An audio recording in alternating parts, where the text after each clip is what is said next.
In the heart of ancient China, nestled in a remote village, there lived an old woman who had dedicated over 2 decades of her life to supporting a monk. She had built a small hut for him to meditate in and had diligently provided him with food and care. Her unwavering devotion to this monk was an expression of her deep faith in the path of enlightenment. Over the years, as seasons came and went, the old woman's curiosity began to grow. She wondered about the progress the monk had made on his spiritual journey. Had her years of dedication borne fruit in his quest for enlightenment, or had they been in vain? Intrigued by her own questions, the old woman devised a plan to uncover the truth. She sought the assistance of a young girl from the village, a girl whose heart was rich in desire and curiosity. She instructed the girl with great care, saying, "Go to the monk's hut, embrace him, and then ask him suddenly, 'What now?'" The young girl, obedient and intrigued by the old woman's request, ventured to the monk's humble abode. Without hesitation, she gently caressed him and then asked, "What now?" The monk, deep in his contemplative state, responded with poetic simplicity, "An old tree grows on a cold rock in winter. Nowhere is there any warmth." The girl returned to the old woman and relayed the monk's enigmatic reply. The old woman pondered his words, which seemed to speak of solitude and the starkness of existence. She had expected more, something that would reflect his spiritual insight or an expression of compassion.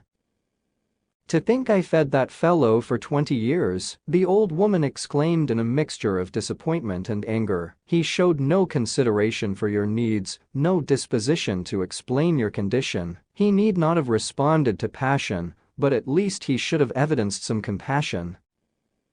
With a resolve fueled by disappointment and a desire for justice, the old woman set out to the monk's hut with determination in her heart. When she reached his dwelling, she wasted no time. She ignited a flame and set fire to the hut that she had painstakingly built for him. As the flames danced and the smoke rose, the monk's haven was reduced to ashes. The old woman watched, her heart heavy with a mixture of emotions: anger, disappointment, and a sense of finality.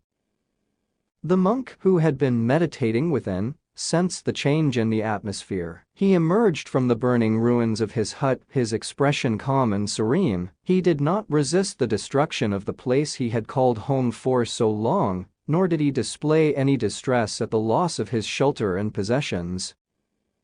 The old woman approached the monk, her eyes filled with a mixture of frustration and curiosity. She could not fathom the monk's response to the destruction of his abode. "Why did you not resist?" she demanded, her voice trembling with emotion. "Why did you not explain yourself to the young girl when she sought answers from you? Have my years of support and dedication meant nothing to you?" The monk gazed at the old woman with compassion in his eyes. He understood the depth of her disappointment and anger, but his response was one of unwavering serenity.